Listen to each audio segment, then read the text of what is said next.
I want to show you something. Thor is a movie that is extremely popular amongst young people. And notice, actually, I'll play this for you so you can kind of get a sense of the next clip that I'm going to show, and I might just show one or two more. But I want you to notice something. In this is just the trailer. Notice how it's a very heavenly, angelic-looking place. It's sort of this Gothic-looking building, but it's very reminiscent of a world somewhere else. And notice how the scene takes place in a large golden room. Notice how in the large golden room there is a throne sitting on the end of the thing with two what appears to be angel wings over the throne. And the dialogue is between the good guy and the bad guy. Thor is supposed to be the hero, and so it's between Thor and his father. And listen to what is said.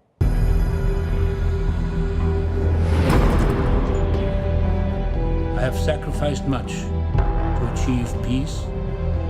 For through your arrogance and stupidity, you have opened these peaceful realms and innocent lives to the horror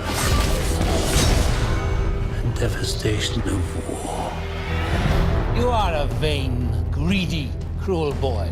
You are an old man and a fool! You're unworthy! Father. And now take from you your power! And I cast you out!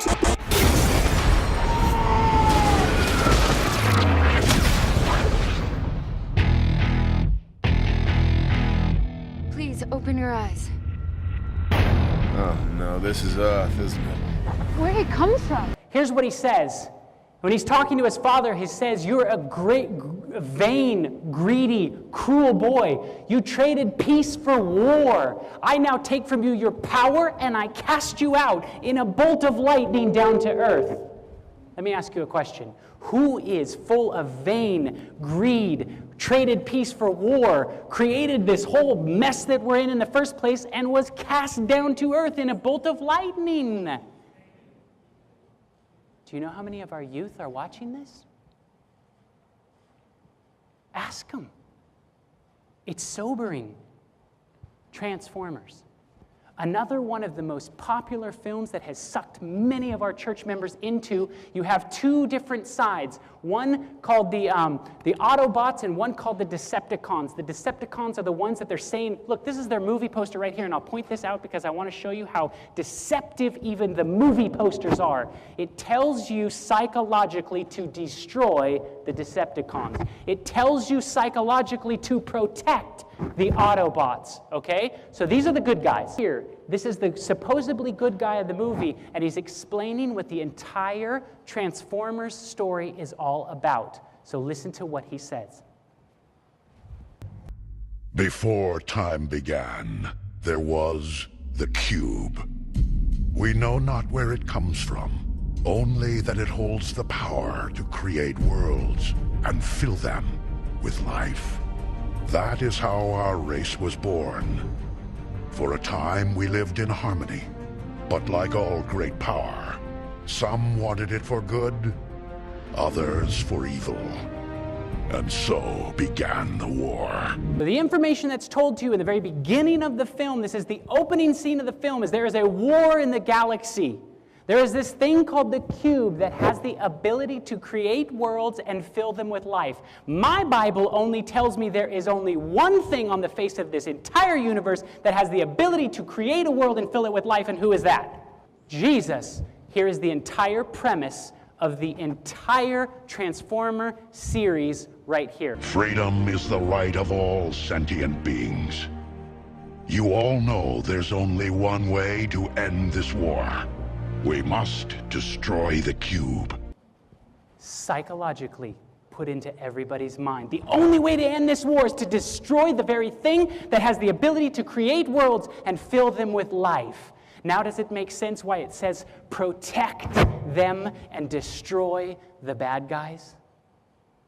The whole thing is built upside down.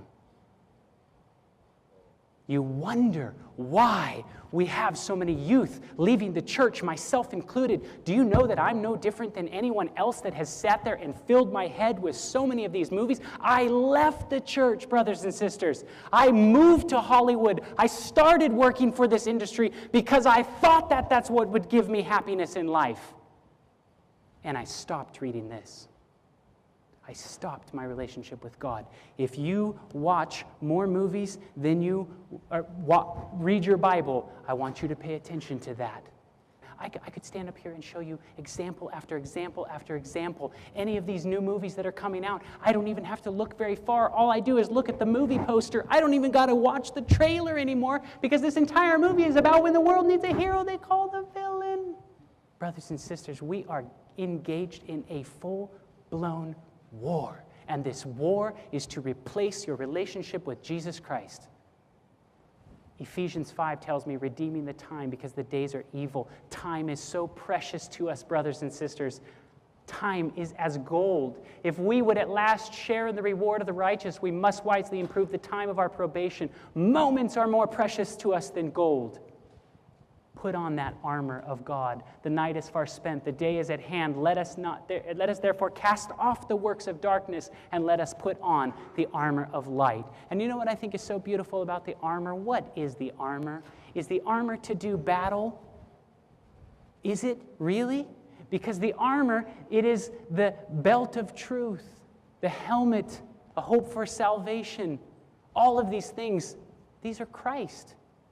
The true armor is just putting on Christ and having Christ's character. This, I pray, is my hope for all of you, that you seriously consider everything that you put into your mind.